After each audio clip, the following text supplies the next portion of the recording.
Buenas noches, bienvenidas, bienvenidos. Para la Casa de América es un gusto darles la bienvenida esta tarde a la celebración del centenario del nacimiento de la escritora cubana Fina García Marrús y a la publicación de su obra inédita Pequeñas Memorias.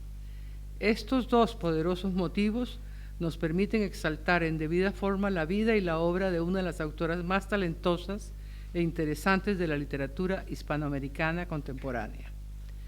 Fina García Marrús publicó cerca de 20 libros de poesía y varios textos de crítica literaria y recibió el Premio Nacional de Literatura de su país en 1990, el Premio Iberoamericano de Poesía Pablo Neruda en 2007 y el Premio Reina Sofía de Poesía Iberoamericana y el Premio Internacional de Poesía Federico García Lorca en el año 2011. Agradecemos la colaboración de Ediciones Uso y de la familia García Marrús para la realización de este acto, en el cual participarán también Maida Bustamante, editora de Uso, a quien le cederé la palabra en breve, doña Silvia R. Rivero, pintora e ilustradora, Marifé Santiago, escritora, y José María Vitier, compositor e intérprete. Al final, el maestro José María Vitier al piano, interpretaré al piano temas dedicados a Fina García Marrús, leídos por la actriz española Lucía Álvarez. No les voy a entretener más porque tenemos una mesa de lujo que nos hablarán in extenso de la poeta Fina García Marrús. Bienvenidos, buenas noches.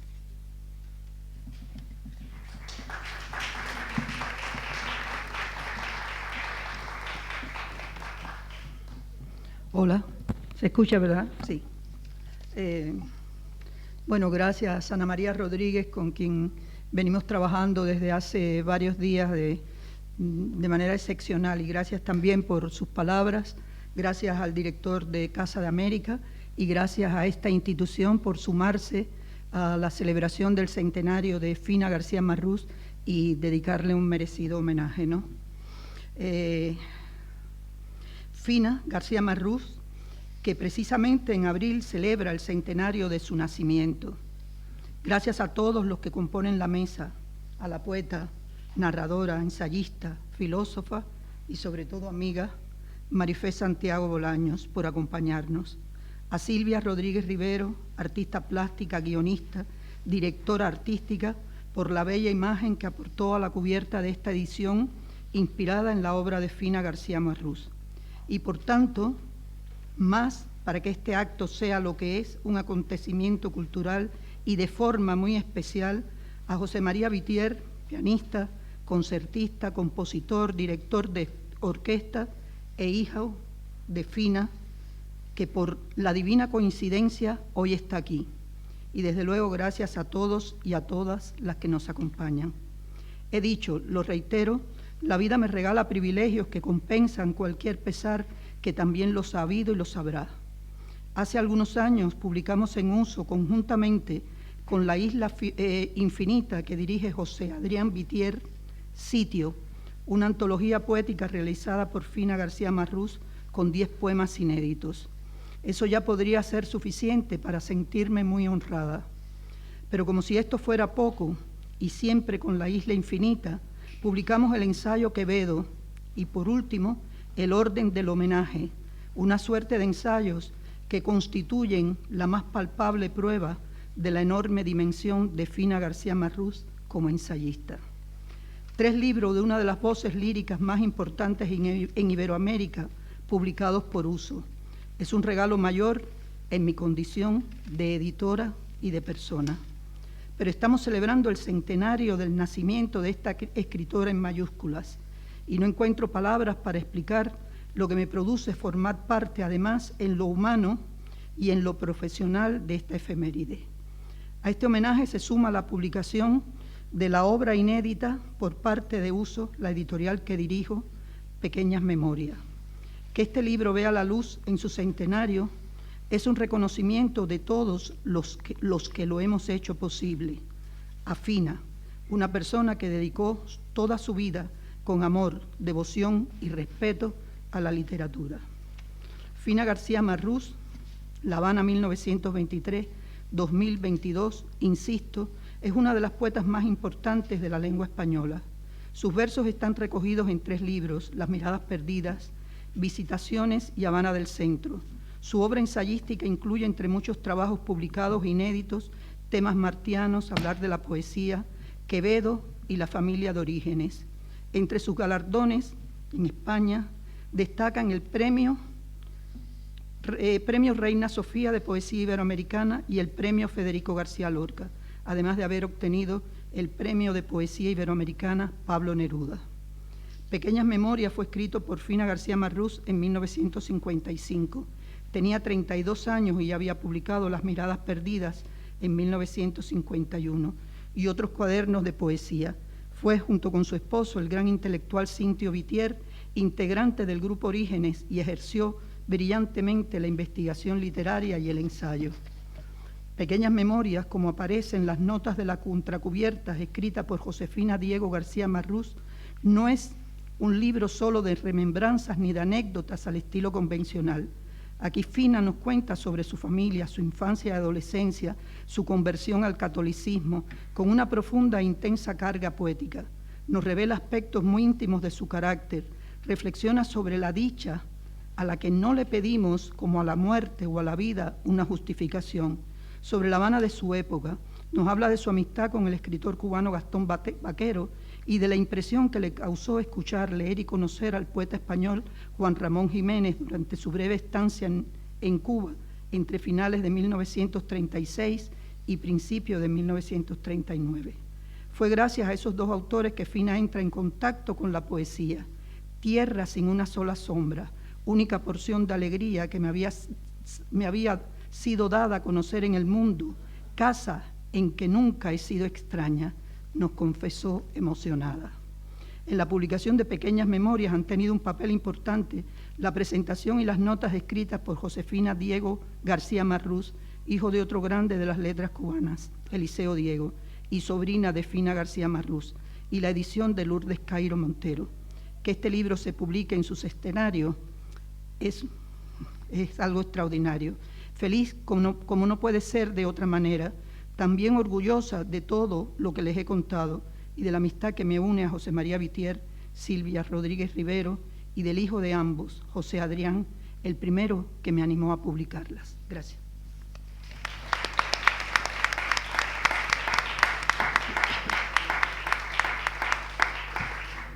Cedo la palabra a Marifé Santiago Bolaños y agradezco especialmente que esté aquí, porque sé cuánto tuvo que correr para llegar. Pero Marifé está, como siempre. Bueno, yo creo, no sé si está... ¿Sí, no? Bueno, tengo que comenzar diciendo lo que significa para mí estar esta tarde aquí con todos ustedes, con todas ustedes, y sobre todo con la imagen y la voz, que no olvidaré nunca, de Fina García Marrús. Y empiezo por la voz, porque cuando Fina ganó el premio al que se ha referido Maida Bustamante de poesía iberoamericana, yo la llamé por teléfono. Y la llamé por teléfono emocionada para darle la enhorabuena y también para decirle que el hecho de que ella recibiera ese premio, para mí, era también la constatación de que un grupo y una generación a la que ella perteneció, de alguna manera, también recibía ese mismo premio, de una manera simbólica. Estar aquí esta tarde significa empezar dándole las gracias, como no, a Casa de América, que siempre cede estos espacios oníricos, maravillosos, para que ocurran cosas oníricas y maravillosas como la presentación de un libro como este. Después a Maida Bustamante por la generosidad que la caracteriza y que ha hecho que incluso convenza a Casa de América para que empezáramos un poquito más tarde y yo pudiera llegar más o menos a tiempo, aunque eso significara ir corriendo por la calle de Barquillo y etcétera, para estar aquí más o menos a la hora que estábamos convocados, ¿no? Y después, cómo no, las gracias absolutas a José María Vitier y a Silvia Rodríguez, porque cuando escribieron, y esto me contaba Maida, pensando en cómo podía ser esta tarde, pues en un momento determinado se imaginaron que yo podía estar en esta mesa. Y entre tantas personas que seguramente habrían sido mucho más interesantes que yo, ese hecho, el que se acordaran de mí, pues me hace, como pueden entender, muy, muy feliz. Maida Bustamante les ha contado ya algunas de las perlas en el sentido también más profundo y más simbólico que este libro contiene. Si me permiten, yo lo que quiero es contarles qué siente una lectora que se acerca a un libro de alguien a quien admira profundamente por muchas razones que intentaré desgranar ahora, sin que esto convierta mi intervención en algo prolijo, ni muchísimo menos. ¿Qué pasa cuando alguien que admira a Fina García Marrús por muchas razones, por aquella voz, por ejemplo, el día que yo la llamé y le dije, mire, tengo que darle la enhorabuena y tengo también que imaginarla hace muchos, muchos años, probablemente a la sombra de otras memorias, sentada escuchando a Lezama Lima y a María Zambrano en ese grupo originario de tantas cosas que acabó llamándose Grupo Orígenes.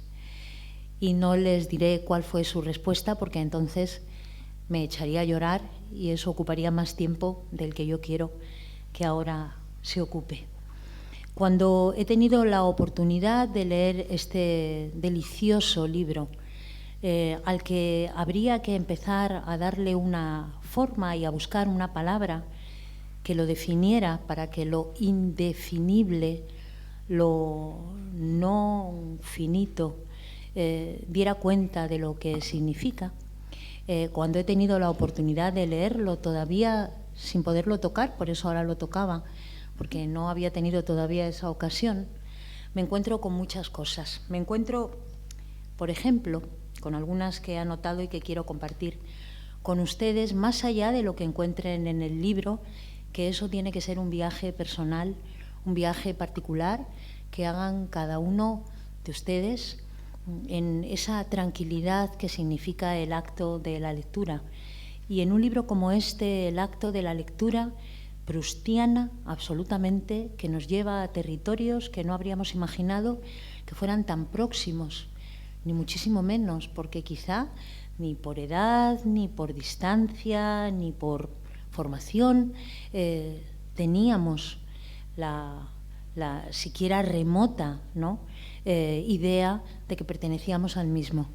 Y sin embargo, cada una de sus páginas hacen que se despierten esos recuerdos que son propios, pero que en su propiedad se convierten en universales, que es exactamente el ejercicio que Fina quiso hacer cuando escribió este libro. Porque se decía, este libro de pequeñas memorias se escribe cuando ella es muy joven, tan joven como que quizá no era el momento siquiera para hablar de escribir unas memorias, pero sin embargo asiste, y al final no estoy leyendo nada de lo que he escrito, lo cual me parece incluso muchísimo mejor, ella asiste como un testigo privilegiado y protagónico, sin que eso signifique que su protagonismo sea un protagonismo elegido, a la desaparición de un mundo. Un mundo que se marcha inevitablemente, ese mundo que Stefan Zweig decía, y ya se ha convertido en frase que hemos de utilizar, el mundo de ayer. Ese mundo de ayer de Fina García Marrús desaparece ante sus ojos, se pierde ante sus ojos.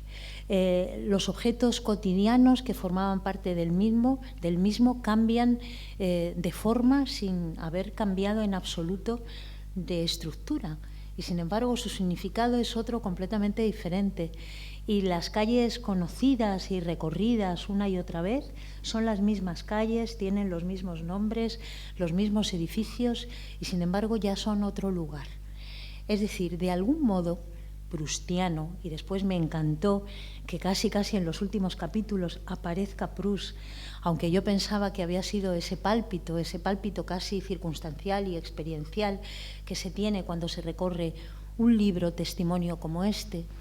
De pronto ocurre que ella sabe que tiene una obligación y que esa obligación es recoger de la manera más hermosa ese mundo que ya no va a estar nunca más, para que en ese recoger ese mundo que no va a estar nunca más, porque es el mundo de ayer y ayer no va a regresar nunca más, en esa circunstancia ni en ninguna. Ayer ya nunca volverá a ser hoy y desde luego ya no será nunca jamás mañana. Sabe que tiene la obligación de dejar el testimonio de lo que fue la experiencia de ese ayer a quienes vengan después. Y escribe entonces, y esto me encanta, para su familia, y escribe para sus hijos, y escribe para los que vendrán y no están todavía, pero ella sabe que la única manera y digamos la única carga absolutamente innegociable, esa que no podemos dejar que se pierda en el camino, es hacer en un libro legado de memoria. Y en ese hacer en un libro legado de memoria ocurre lo que yo les decía. Ocurre que lo que es muy personal se convierte en universal. Se convierte en universal porque, insisto, aquello que ya no estará nunca es algo que se parece al recorrido de la vida. La vida tiene eso de una forma general. Lo que ocurrió ayer no volverá a ocurrir, pero sin embargo la experiencia que tuvimos es la que condiciona precisamente el porvenir. Y aquí hay algo que me gusta mucho, muchísimo, del libro de Fina García Marrús, cuyo contenido, por supuesto, no voy a desgranar, a pesar de la cantidad de notas que he tomado al respecto, y solamente contaré una cosa porque me impresionó muchísimo, casi al final y cuando estaba viendo las fotografías, además, ¿no? De pronto ella quiere que ese legado sea un legado, me lo van a permitir, y ahí está la grandeza para mí, sin nostalgia. Es decir, sin esta sensación de considerar que aquello fue. Y fue maravilloso porque lo habitamos. Y fue hermoso o fue triste porque lo habitamos. Y fue grande o fue breve o fue pequeño o fue indispensable o fue innecesario porque lo habitamos. Y esa actitud ante la vida solo la tiene la poesía. Es decir, ese acontecimiento que no puede estar en la circunstancia nunca, que no puede estar en la polis nunca, porque no puede estar en lo cotidiano, en el sentido de aquello que ocurre y terminará, sino que tiene que estar fuera, protegiendo todo eso que es la vida en la que estamos. Este ejercicio de responsabilidad que Fina García Marrús ejerce escribiendo este libro, este testimonio, insisto, sin nostalgia de ningún tipo, pero llenando el ambiente cuando las páginas se recorren de los aromas, de los tactos, de las circunstancias, permiten que aquella Habana que ya no será, que aquella juventud que ya no será, que aquella historia donde de pronto amanecía un corazón que despertaba a mundos que nunca había visto antes, que nunca jamás había imaginado antes. Y eso pasa por la amistad, eso pasa por el amor, eso pasa por su, digamos, despertar, conversión, llámenlo ustedes como quieran, al catolicismo. Eso pasa por haber atravesado el mundo con una actitud poética, con una actitud que de pronto no habías planeado antes y que de repente es algo que te llama y una vez que te llama tú no puedes abandonar. Y aquí tengo que recurrir a quien fuera una de esas indispensables en su vida, como es el caso de María Zambrano. La filosofía busca, la razón nos protege y porque nos protege, evidentemente, busca aquellos territorios donde quizá haya respuestas o supone que haya respuestas para que nuestra vida tenga esa apariencia de placidez, de tranquilidad o de control sin la cual no podríamos existir. a la intemperie se vive un rato. A la intemperie se vive un rato. En la más absoluta indigencia, en el no poder, se vive un rato. Pero después la vida nos desgasta. Para que eso sea posible y ese atravesar al que la vida nos va llevando, la razón está ahí haciéndonos creer que es capaz de fórmulas que nos hagan vivir. Esto es hermoso. Y es hermoso ver a Fina García Marrús, esa casi aprendiz de científica, ¿no? Como le decían algunas de sus profesoras, es que ella acabará siendo una Madame Curie, y ella dice así, yo creo que acababa en I, acentuado, ¿no? Así, Curie, pues que aquello era tan fuerte, ¿no? Ella estaba pues casi abocada, ¿no?, a ser esa racionalista que en un momento determinado, bien, la razón nos protege, pero ahí se cruzó la otra cuestión que dice María Zambrano, la filosofía busca, pero la poesía encuentra. Y esos encuentros no son buscados, esos encuentros aparecen. Para que esos encuentros aparezcan, tienes que tener avezado el oído. Y ese oído es un oído musical, a veces un oído musical literal, como es su caso, pero también está el oído musical de la naturaleza y de la vida. Y me van a permitir que diga algo que puede resultar quizá una sentencia o una máxima.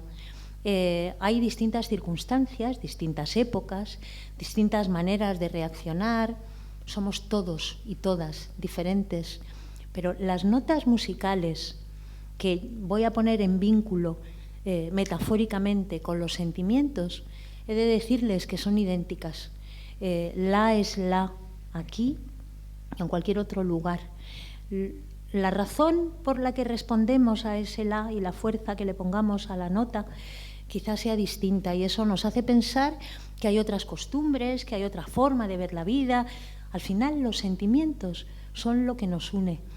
Los pensamientos menos, porque los pensamientos están condicionados por esa soberbia de la razón que supone que evidentemente puede controlarlo, y además hay un centro, el centro somos siempre, siempre nosotras, y a partir de ese centro se va constituyendo el resto.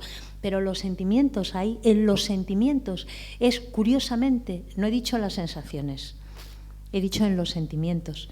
Es justo donde nos podemos encontrar. Cuando yo leía el libro de Fina García Marrús, tenía la sensación de que me estaba contando esto, el legado que ella me entrega a mí, una persona de otro momento histórico, de otro lugar, de otra circunstancia. Quizá es exactamente ese el plano para andar por la vida. Primero te encontrarás con el convencimiento de un universo, con un lugar en el que habitas, que se puede llamar familia, con sus circunstancias, y eso va a ir condicionando también tu mirada. Pero habrá un momento en el que, si estás atenta, se despertará ese sentido que tenías, no digo atrofiado, pero no utilizado de la manera que se utiliza, que se llama poesía, y descubrirás lo que el mundo significa. Siempre hay una llave, siempre hay alguien que lleva esa llave. En el caso de Fina García Marrús, a mí me emocionaba imaginarme el momento de ese amigo con el que ella juguetea, y en ese jugueteo aparece Gastón Vaquero. Y en ese jugueteo aparece Gastón Vaquero, y de pronto Marifé Santiago, mucho tiempo después de aquel acontecimiento, recuerda a Gastón Vaquero. Y recuerda a Gastón Vaquero en Madrid, en la Casa de América.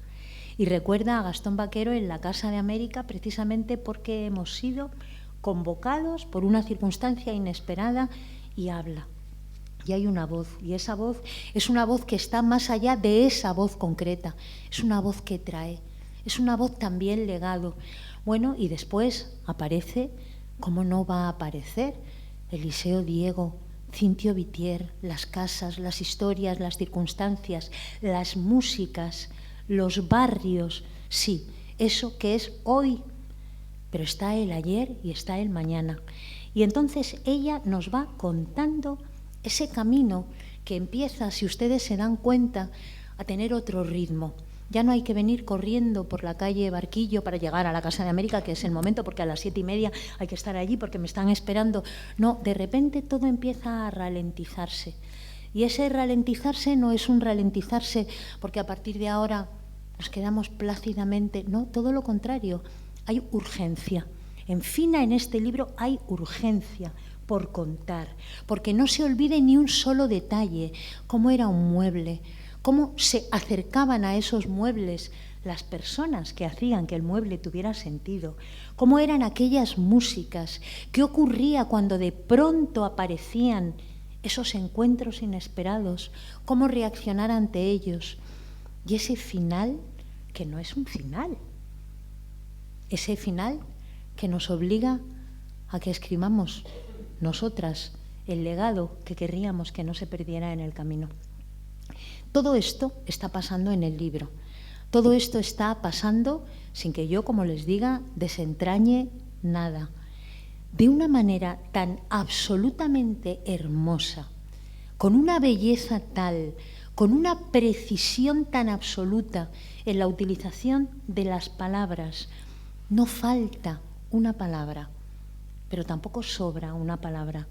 Y es como una construcción que me van a permitir José María y Silvia que diga, y para mí es importantísimo, no me gustan las comparaciones y esto no es una comparación, pero la experiencia fue para mí muy semejante por la sorpresa, por esta necesidad de respirar en la belleza, que la belleza te lleve a cuando leí Jardín de Dulce María Loinaz y de repente yo decía, ¿pero qué está pasándome?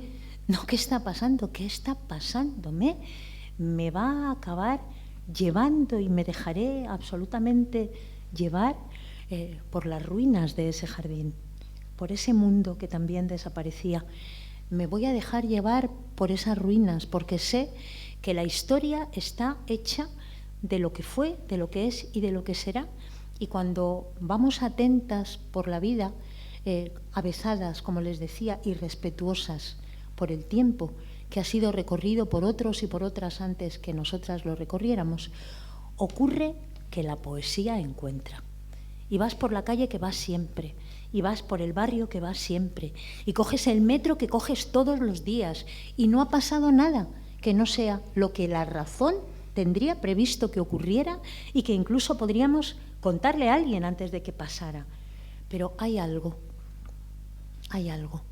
y ese algo de repente hace que los ojos miren de otro modo y que de repente se abra un telón que no sabíamos que estaba allí, tapando lo que había detrás, ese secreto y ese misterio. Eso es lo que Fina García Marrús, y fíjense lo que estoy diciendo, entrega en este libro. Entrega una historia personal que deja de serlo cuando vas por la página 4. Aunque lo que cuente sean cosas muy personales, deja. Porque te deja las palabras, la grandeza de las palabras, la belleza de las palabras. Y si me permiten, los grandes encuentros que de repente nos harían decir, también con Juan Ramón, como antes mencionaba Maida, y también con Juan Ramón y más de una vez, ¿no? Y además, y en tal lugar, y también se encontró. Fíjense lo que les digo. Forma parte de algo que no es lo esencial. Lo esencial es que ese encuentro transformó una manera de estar. Incluso el que sí que les quiero contar, el momento en el que Margarita Xirgu recibe el telegrama en el que se le dice que su amigo del alma y del espíritu, Federico García Lorca, ha sido asesinado y está representando en La Habana y dice en una de las fotografías, Fina y Bella estaban allí. También nosotras estábamos allí,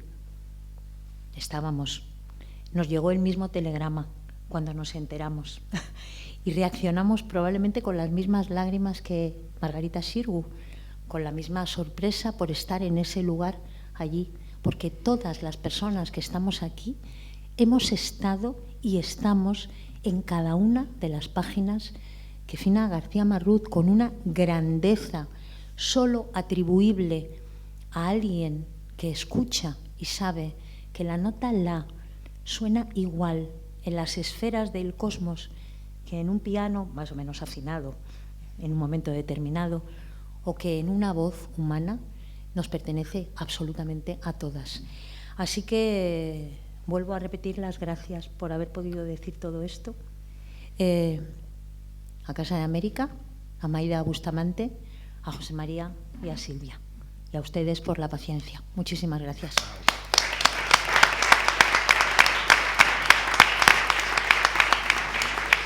Y le paso la palabra a José María Vitier.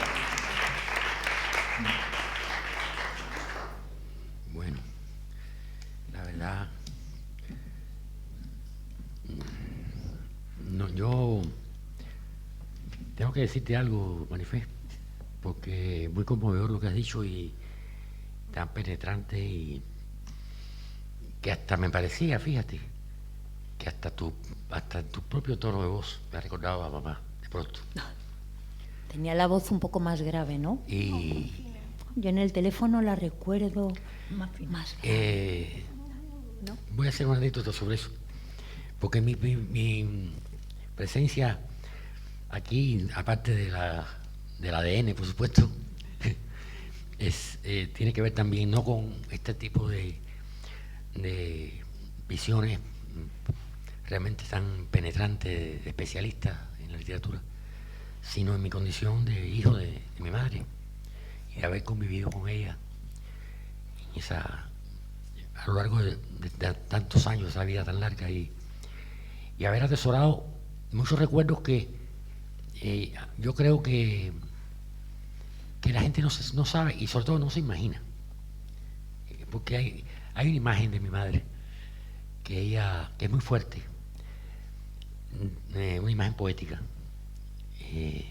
pero la fina de la casa, la mamá, la abuela después, la esposa, la hermana, la fina ama de casa, que fue durante toda su juventud y primera parte de su madurez, esa la disfrutamos nosotros, y está llena de detalles adorables, que yo quería referirme a eso, pero es que tú hablando me has motivado tantas cosas. Yo tenía pensado algunas, pero todas me las has removido, porque de repente me acordé de una anécdota. Quería empezar por ella. Mi madre era un ser muy distraído. Es la persona más distraída que yo he conocido nunca, ¿no? Y de un candor infinito. Y ella era muy celosa de su tiempo. En un momento dado le entró esa fiebre de que tenía que escribir mucho y tenía que terminar cosas, y el teléfono la atormentaba muchísimo. Todo tipo de aparatos que funcionara con corriente, yo creo, la ponía nerviosa, y el teléfono, ella no podía con el teléfono, y llamaba mucho, y ella un día estaba sola en la casa, y ella misma me contó esto, y dijo, bueno, no voy a salir al teléfono, voy a seguir trabajando. Pero sonó el teléfono, no pudo resistir, y cuando sonó el teléfono, ella dice con su voz inconfundible, por eso me lo ha recordado: ¿Quién habla? Y le dice la otra voz: Fina. Dice, no soy Fina. Ella empezó, y ella se hizo la ilusión de que podía engañar, para lo cual no tenía ningún talento. No, Fina no está. Con esa voz que era imposible que no fuera Fina. Y el hombre se queda un poco así, claro, descolocado, dice, bueno, Fina no está, dice usted, bueno, ¿y con quién hablo? Y mi madre se quedó también descolocada y le dijo, yo soy mi nieta. El hombre piadosamente colgó el teléfono. Esa era mamá. Esas cosas la retrataban mucho. Voy a aprovechar para hacer otra anécdota que a mí me impresionó mucho, y esta es muy reciente, y la sé por un amigo colombiano que probablemente por aquí haya pasado también, el librero Álvaro Castillo, que ha estado por La Habana ahora pasando una temporada en la feria, pero en Bogotá hace poco, unos meses lo vimos, y era muy amigo de mamá. Es un librero bastante célebre en Latinoamérica, amigo de todos los intelectuales importantes, es una persona muy especial, y escritor también de valía. Y él la visitaba muchísimo. Yo a veces me lo encontraba y en casa de mi madre, cuando yo era mi madre, porque la quería mucho. Y me hizo este cuento. Dice que una cosa que todos sabíamos, que es que mamá escribía muchas cartas, pero no las mandaba. Las escribía y las botaba. A veces las mandaba, obviamente, pero a veces las cartas a determinadas personas que a ella le parecía muy importante escribirle y decirle algunas cosas. Y a medida que iba haciendo la carta, iba pareciéndole cada vez menos importante y cada vez menos preciso hacer eso. Y cuando terminaba la carta, terminaba y la botaba. Y no la escribía, no la mandaba. Y entonces cuando llega este amigo por la mañana a la casa, ella le dice, es que estuve toda la noche escribiendo una carta, total que la botaba porque no, al final no me di cuenta que para qué. Y siguieron hablando y de repente este muchacho ve que ella se levanta y va al cesto de los papeles y se agacha y coge y saca un papel arrugado y lo abre y dice, espérate un momentico, y él la ve y coge el papel y lo despliega y así en el muslo. Ella escribía mucho sobre sus propias piernas en una tablita, pone aquello y la lee y coge el lápiz y tacha y escribe algo y tacha otra cosa y escribe algo, coge el papel, lo vuelve a arrugar y lo vuelve a botar. Pero esa anécdota a mí me parece reveladora. De ese sentido de la escritura como misión, de la escritura como ese sentido un poco nominalista de la literatura, de la palabra, como una cosa que tiene un significado que trasciende incluso la transmisión del mensaje, que es un misterio entre la mano, la palabra, la mente y la soledad de cada persona, ¿no? Y a eso es a lo que ella le estaba rindiendo un homenaje realmente con esa carta que nunca mandó. Después mi hijo me dice que se ha dedicado y está dedicando su vida a organizar la obra de sus abuelos y es el director actual de la casa Vitier García Marrús, que estamos este año probablemente se puede inaugurar. Y mi hijo me dice que yo no me acordaba de eso, que han descubierto una serie de papeles escritos a máquina, pero obviamente la máquina, la cinta estaba gastada. Ella tuvo mucho tiempo la tragedia de que no tenía cinta, en medio de tantas cosas que no había. La cinta no estaba ni en las listas esas, pero bueno, la cinta de la máquina de escribir. Pero no importa, ella ponía el papel y escribía. Entonces lo que uno se encuentra es un papel cebolla, es un papel muy fino, papel de copia que le decían, que está como horadado no, sino como impreso, como si fuera un relieve, invisible. No se puede reconstruir lo que dice. Pero no es uno ni dos, son muchísimos pliegos escritos de esa forma. O sea, que era una actividad realmente febril, la relación que ella tenía con la palabra, combinada, y aquí viene algo que sí quería decir, combinada con un casi absoluto desinterés por el futuro de lo que estaba escribiendo. O sea, es muy raro que una persona tenga esa pasión por escribir, esa pasión realmente febril, inclusive escribir invisiblemente, inclusive escribir para votarlo. Y junto a eso, claro, es un poco relacionado con lo de votarlo, lo de no publicarlo. Los libros que publicó mi madre los libros de poesía, fueron hechos básicamente por papá, o sea, preparados por mi padre. Ella no se ocupaba de eso para nada.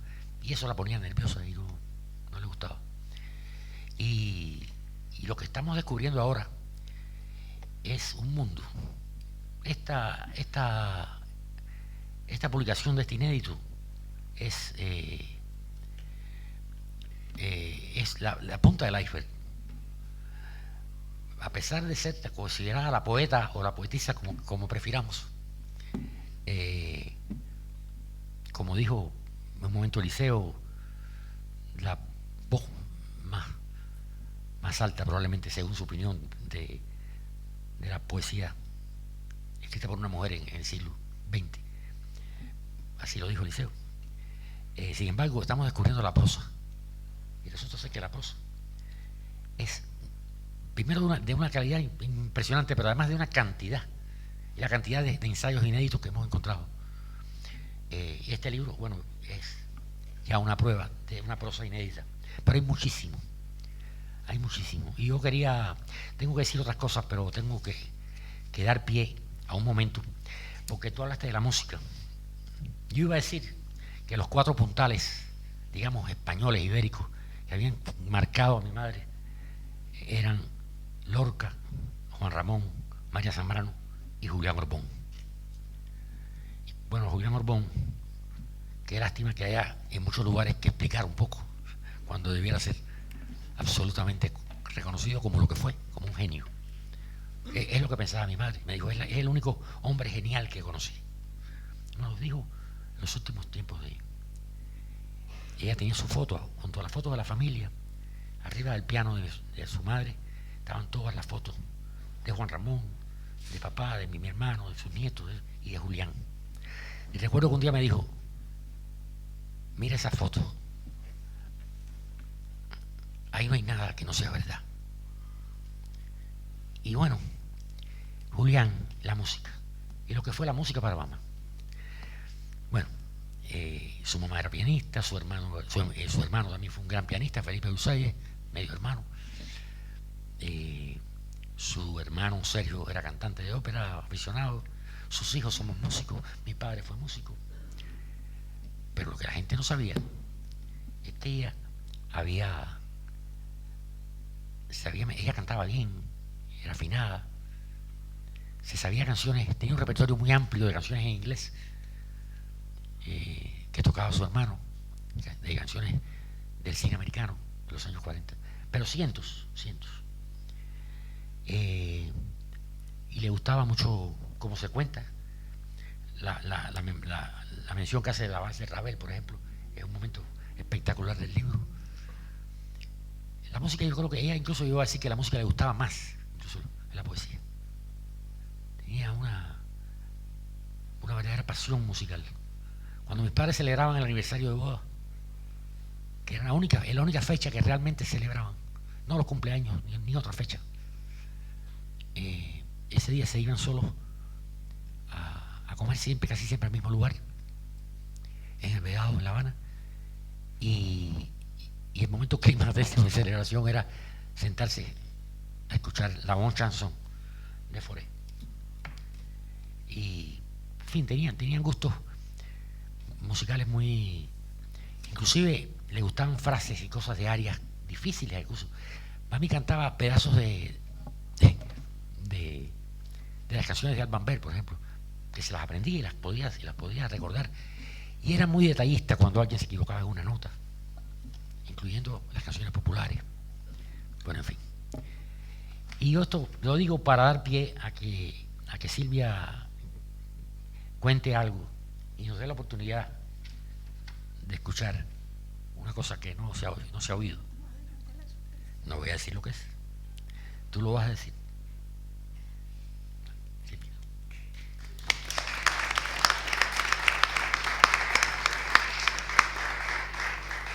Acércate. Bueno, yo quería agradecer primero a Mayda, que ha hecho una edición amorosísima de estas pequeñas memorias, y a Marifer en Brujo, que nos ha envuelto en esta descripción tan bella que has hecho, tan profunda y tan singular. La verdad que me has dejado un embeleso. Yo voy a leer una cosa muy pequeñita. Nosotros más podemos hablar de la experiencia de vida con ella, y eso es lo que voy a hacer. O sea, pequeñas memorias. Así como titula Fina su libro, así aparecen los recuerdos que uno atesora de las personas que uno ha amado en la vida y que ya no están. Me refugio en esas pequeñas memorias que parecen dispersas, cargadas de nostalgia, y me sumerjo en su poesía para extraer de ellas el recuerdo vivo de su presencia y convertirla en imágenes que surgen a través del pincel como con vida propia. Eso he estado haciendo en los últimos años con la poesía de Cintio y con la de Fina, que se enlazan en mi imaginación desde el misterio del amor. Su poesía es en mí una profunda motivación para pintar. La leo y esa mirada intensa, penetrante, que atraviesa como una lanza el alma para revelarnos lo que no sabíamos que sabíamos. Porque sus ojos ven las pequeñas cosas que hacemos en la rutina diaria con una trascendencia inusual, prestando atención a lo estremecedor que puede ser lo sencillo, lo cotidiano. Así mis cuadros de estos últimos 3 años llevan en su título uno de sus versos o el aliento de un poema. No me propongo hacer ilustraciones, sino beber sus esencias y dejar que surjan colores y formas que guardan una secreta relación con el poema que los inspiró. Así la obra, que es imagen de portada de este libro, se llama El instante raro, que es un verso. Y el último retablo, que dejé casi terminado de pintar en La Habana, lo titulé Todo hombre es guardián de algo perdido, que es el final o el inicio de un poema de ella estremecedor. Le toca a los que lo vean encontrar los hilos que los unen. Estoy disfrutando mucho pintar desde su poesía, lo siento de verdad como un privilegio inmenso. Pintando voy también recordando. Son 50 años de recuerdos, pero solo mencionaré uno por su vínculo con la música y para que José María se acerque un poco al piano.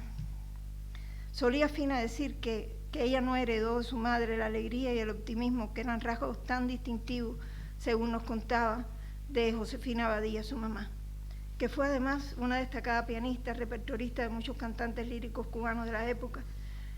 Pero sin embargo yo siento que su madre le dejó el maravilloso legado de la música y a través de ella Fina se transformaba.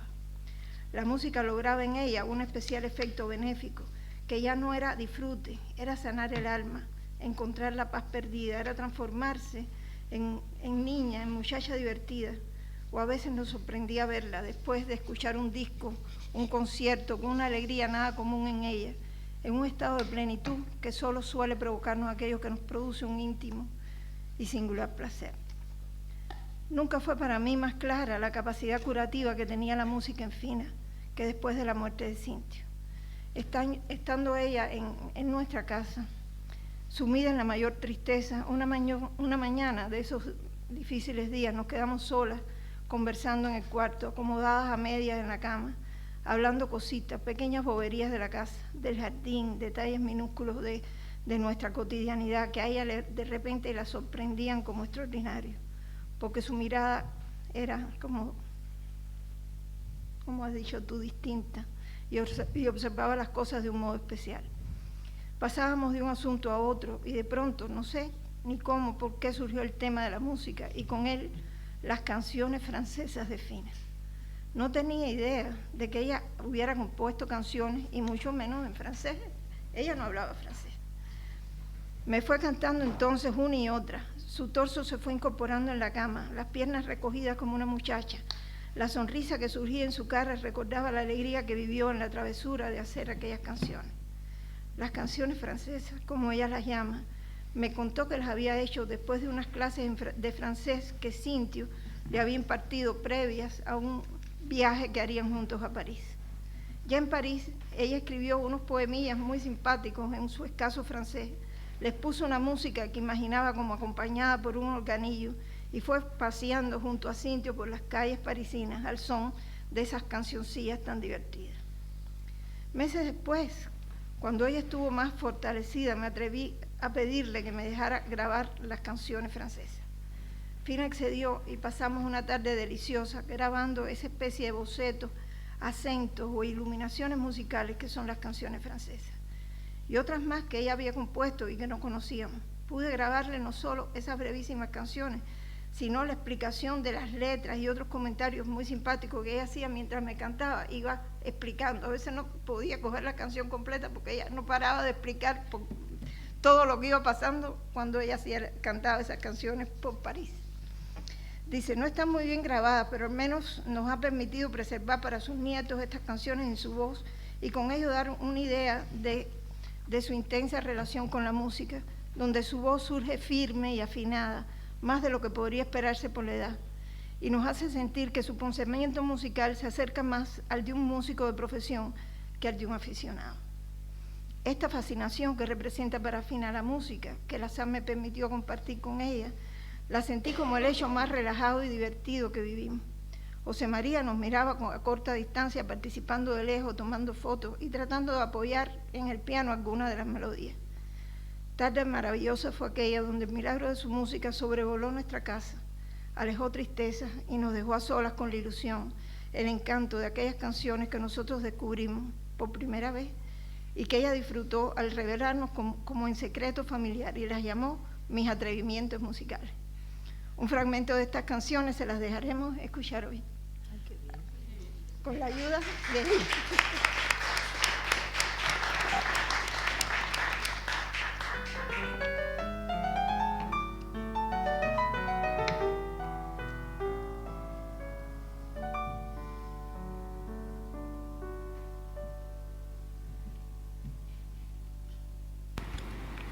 Je Paris, tu es une jeune pucelle qui s'oublie imperceptiblement.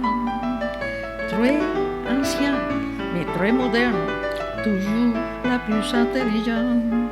Je vais, mon Dieu, que tu oublies ces gestes mauvais ou existentialistes et tu retrouves cette expression de jeune fille Marie dans la pierre française.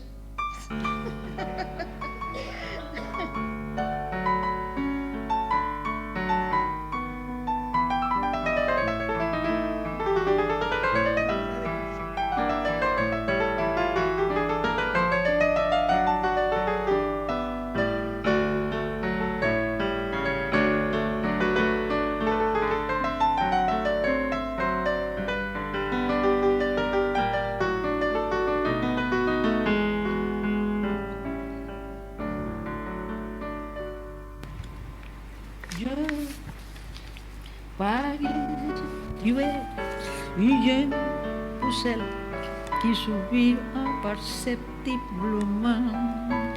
Très ancien, mais très moderne, toujours la plus intelligente.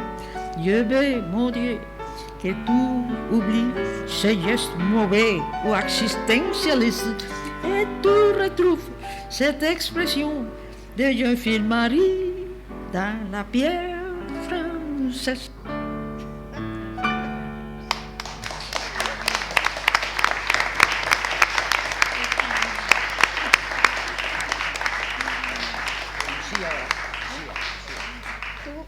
Bueno, yo no sé si José quiere decir algo más No, yo puedo hablar mucho, o lo haces en el piano ya. sí, en el piano. Vale. Sí, bueno, antes de, cuando ya vaya al piano ya no voy a regresar. Como hemos hablado de esta especie de viaje, digamos, que es como de una infancia a otra infancia, ¿no? Que fue su vida. Y no, quizás la palabra infancia no es la más exacta, quizás la palabra más exacta sea inocencia.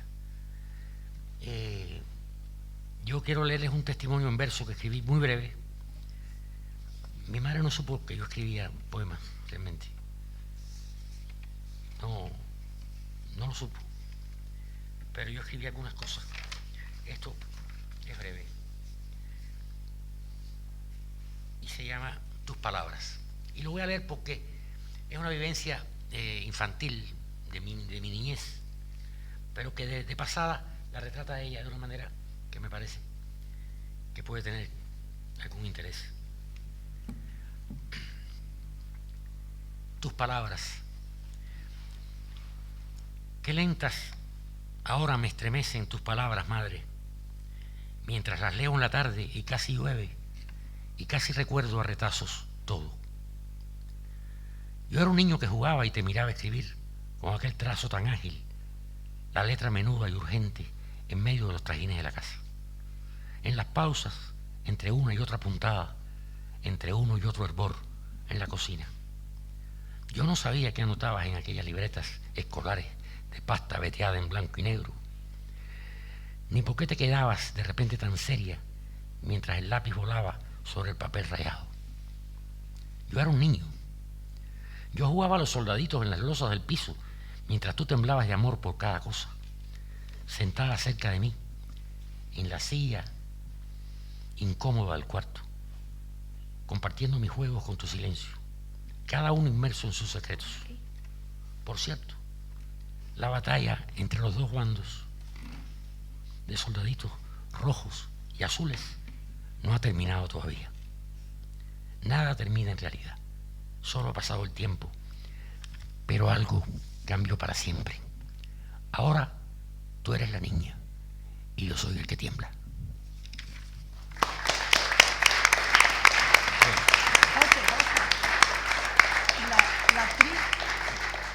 Bueno, se nos ha sumado venturosamente a esta maravillosa celebración nuestra amiga, la gran actriz Lucía Álvarez.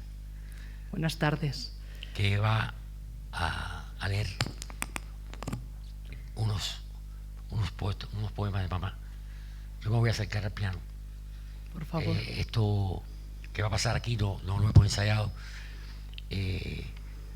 Así que todo ha estado sujeto a continua mudanza, pero en este momento somos todos oídos para escucharte, y yo trataré de escucharte desde el silencio, quizás con alguna nota. Es un placer para mí estar aquí hoy. Fina García Marrús es una poeta a la que sigo hace mucho tiempo. Tengo el gusto de conocer a Silvia y a José María por amigos comunes y por cosas que nos han pasado, y creo que es realmente necesario recuperar su obra. Creo que se la conoce poco para lo que se debería conocer. Creo que fue una pionera que nos abrió puertas a todas de muchas maneras. Y no sé si se ha dicho aquí que es el primer sitio fuera de Cuba donde se celebra este centenario, porque se va a celebrar a lo largo y ancho del mundo. Así que es un privilegio auténtico estar aquí hoy con vosotros y con todos ustedes. Voy a leer 3 sonetos, que el primero empieza y dice: ama la superficie casta y triste, lo profundo es lo que se manifiesta. La playa lila, el traje aquel, la fiesta pobre y dichosa de lo que ahora existe. Sé el que eres, que es ser el que tú eras, el ayer, no al mañana. El tiempo insiste. Sé sabiendo que cuando nada seas, de ti se ha de quedar lo que quisiste. No mira a Dios al que tú sabes que eres. La luz es ilusión, también locura, sino la imagen tuya que prefieres, que lo que amas torna valedera, y puesto que es así, solo procura que tu máscara sea verdadera.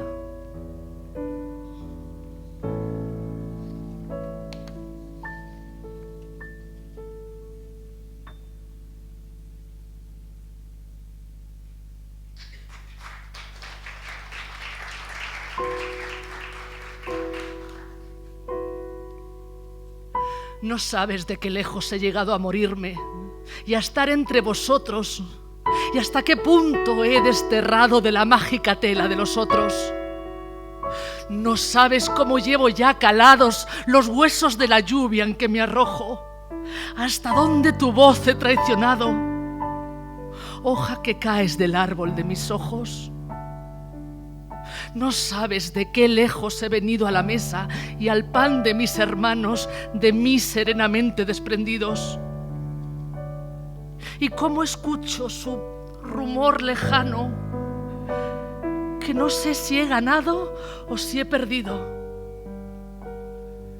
Que no sé si he ganado o si he perdido.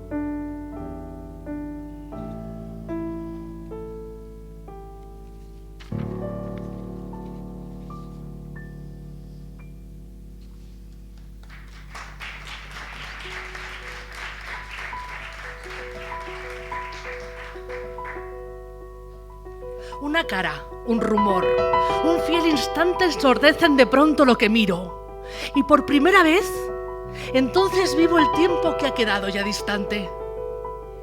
Es como un lento y perezoso amante que siempre llega tarde el tiempo mío, y por lluvia o dorado y suave hastío suma nocturnos lilas deslumbrantes y me devuelve una mansión callada, parejas de suavísimos danzantes, los dedos artesanos del abismo, y me contemplo ciega y extasiada a la mágica luz interrogante de un sonido que es otro y que es el mismo.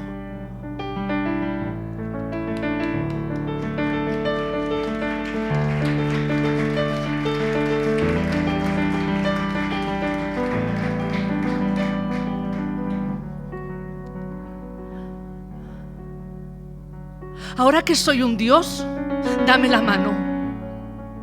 Vamos juntos. No me importa morir. Perdamos una tarde, una mañana, toda la vida. Dialoguemos sobre cosas fútiles y bellas. Oh, y abrazarlo todo locamente. Vamos a ver en el mar, sin detenernos para nada a contemplarlo. Vamos a ver el mar, con la nuca vuelta de espalda, ignorándolo como él cuando nos mira. Mira cómo tengo los bolsillos vacíos. Ahora que soy un dios, dame la mano.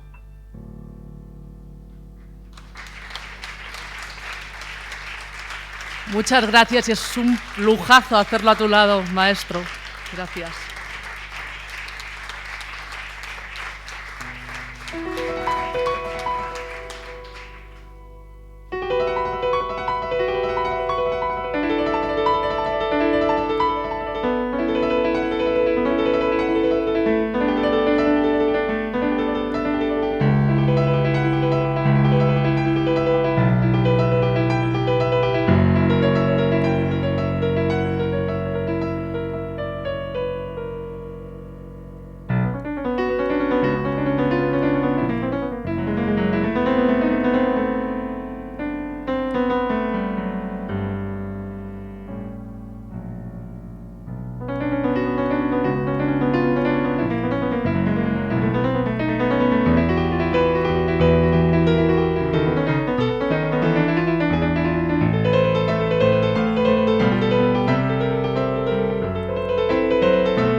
Bueno, sí.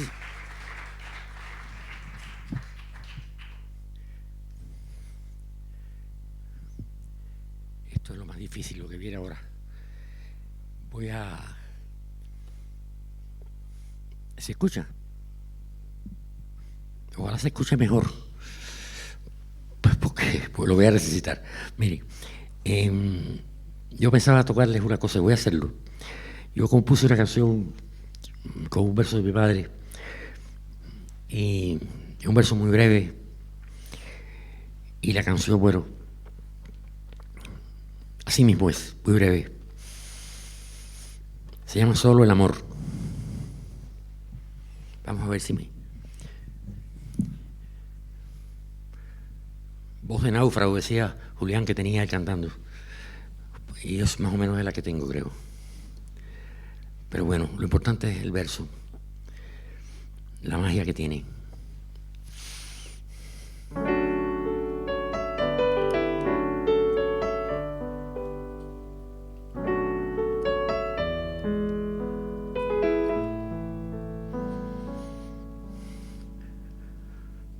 Cuando te llamo, no vienes. Cuando me llamas, no voy. Para que a nuestro encuentro vaya solo el amor. Cuando te llamo, no vienes. Cuando me llamas, no voy. Para que a nuestro encuentro vaya solo el amor.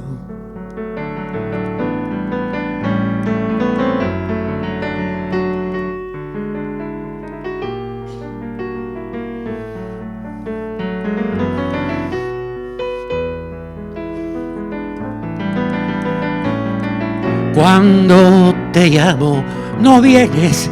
Cuando me llamas, no voy. Para que a nuestro encuentro vaya solo el amor.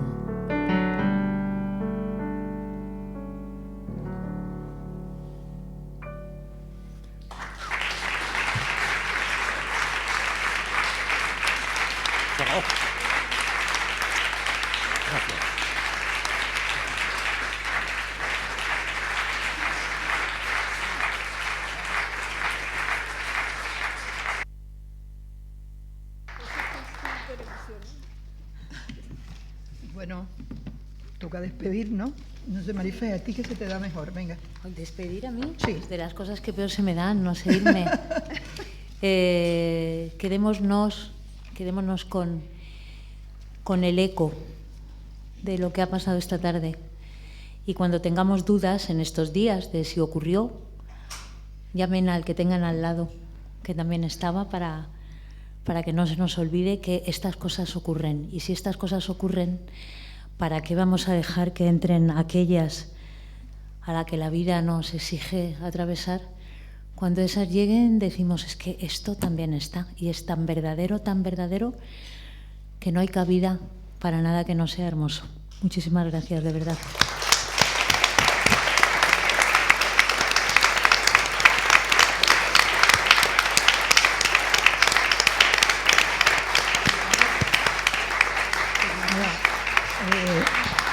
Agradecer la presencia de todos, muchos amigos.